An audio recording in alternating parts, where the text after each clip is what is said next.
KV-4 Turchaninov is basically a KV-1 at tier 8. Our turret and frontal armor are not reliable, but we can perfectly side scrape with it.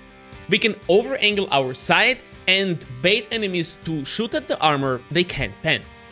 It works because usually you can pen other tanks that angle this much, and so players making mistakes relying on their muscle memory. If you play it yourself or fought against tanks like KV-4 or IS-4, you know exactly what I mean.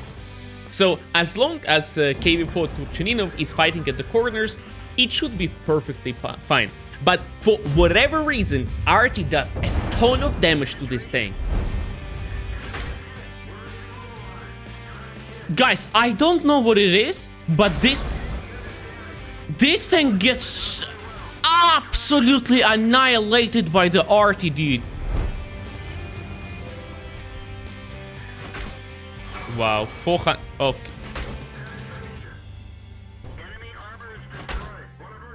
What is this bullshit, dude? There's a house in front of me, man. What is this, dude? He's just throwing this shit over the fence, man. But that's where problems of this tank starts, and the next thing we will talk about is our firepower. I don't know how to describe this gun like with nice words, so let me just show you what it's all about.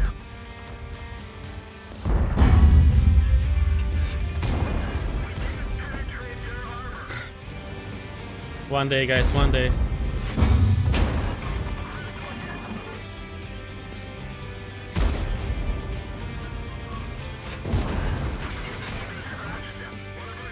Bro, that's a lot of bounces, man.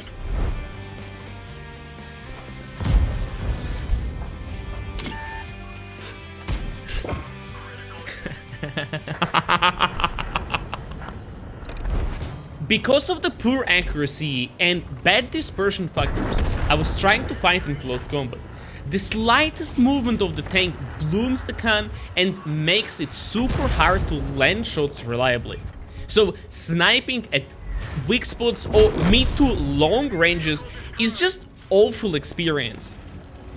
That's why this is an amazing example to demonstrate the strength of this tank.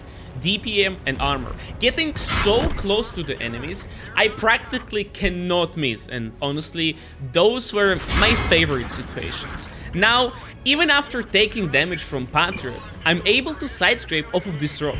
And if it wasn't for the help of the 703, guys, this Patriot probably wouldn't be able to scratch me.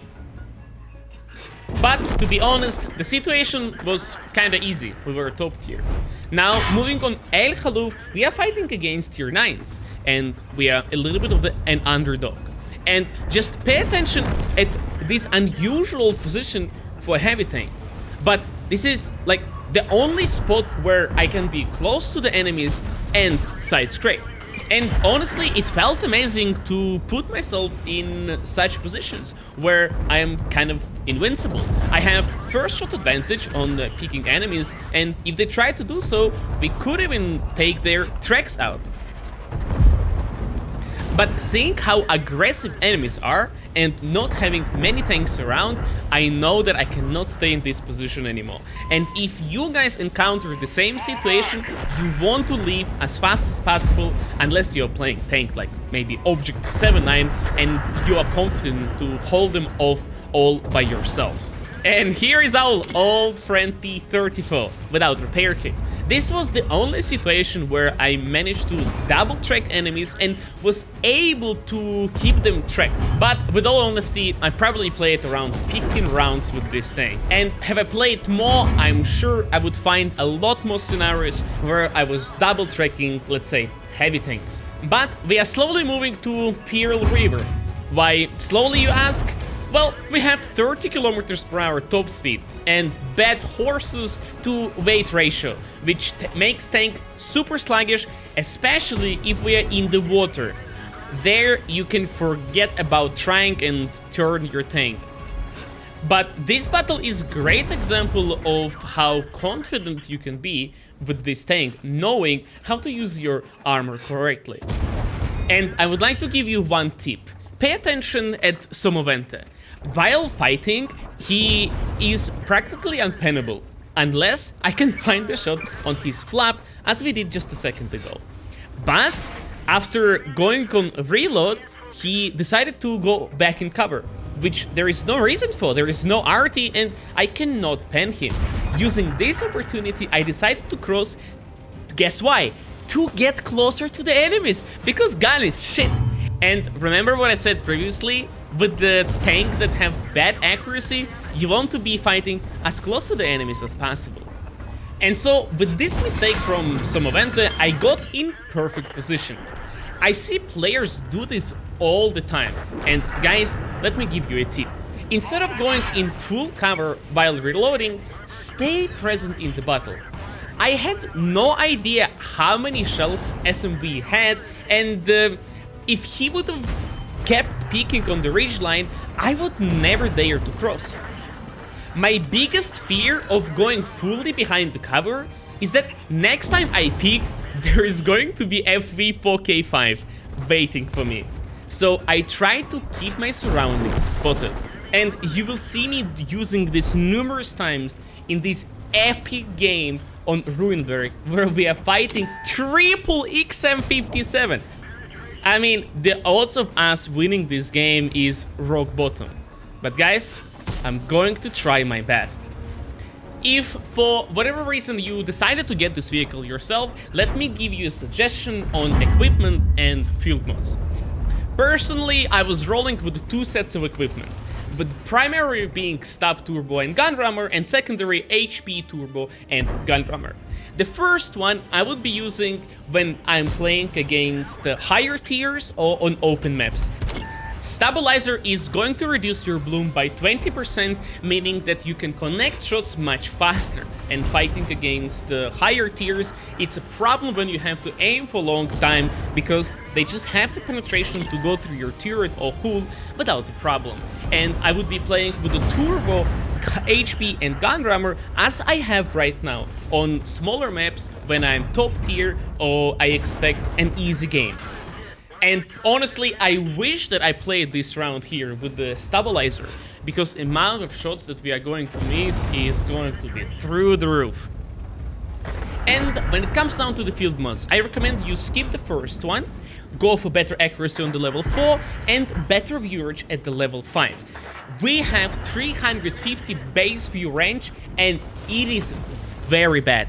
So getting slightly longer stun durations for a little bit of the view range, I think, is very solid trade. And guys, please let us know in the comments, how do you like the design of equipment and field mod suggestion? My friend Lanikia spent weeks working on the design and the logic to automate it all and make it super easy to use. I know for a fact he's going to be reading comments and you are going to make his day. And I think he absolutely nailed it. It looks just as good as it is in the game. And using this opportunity, I want to say, guys, thank you for your massive support. We are able to do what we like, which is creating World of Tanks content, and make a living out of it, just because you, for whatever reason, like watching our videos. And for that, huge thank you to you guys. You motivate us to stay better and improve the quality of the videos, and we are absolutely loving it.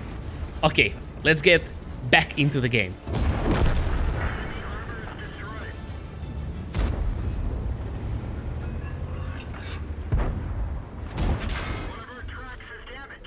So far, we've done 4,000 damage with the 2k block. But the problem is, we are down 2,000 HP. And with our team pushing straight into the XMs, it's only going to get harder. That's why I decided to go back to the base and maybe catch mediums or light tanks off guard.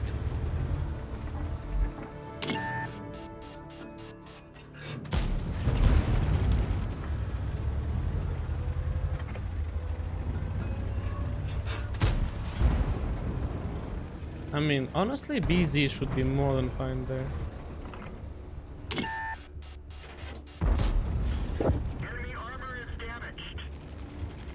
Our rotation back to the base was just for the sake of 1 damage. But we got spotted by the light tank, and this gave courage to enemies to push through the city, but we were fast enough to come back.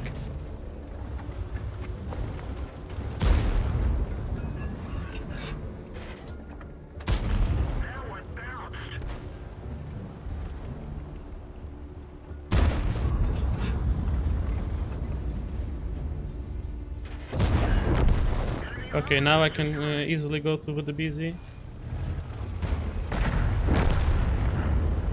My fight against XM57 is going to decide the game. I have enough HP to take a shot and possibly kill him. That's why I decided to trick him. Look, I'm reversing and turning my turret away. If he's using Commander's camera, he might think that I'm trying to run away.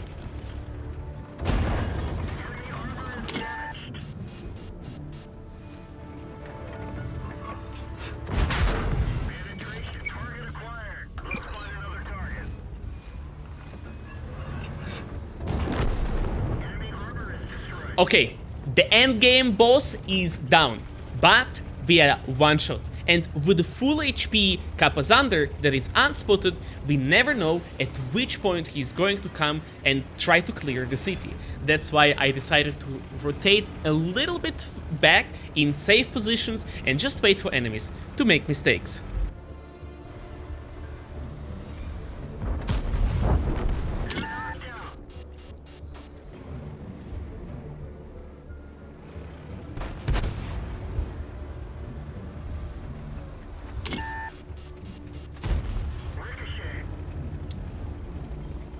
They buffed the tiger, boys. Stop tiger.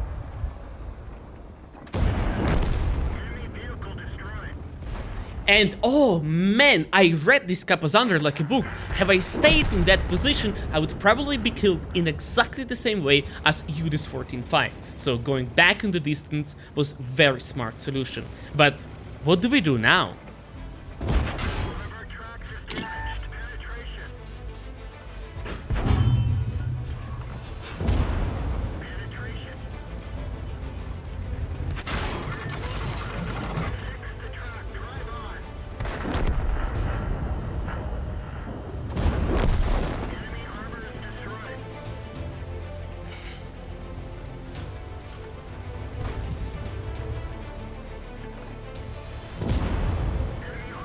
I'm so dead.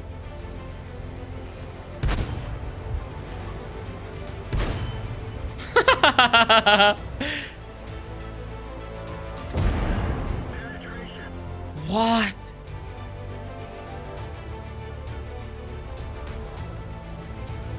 The only way I die now if ELC gets to flank me. That's why I keep my distance and spot both of the corners from where he can possibly pick.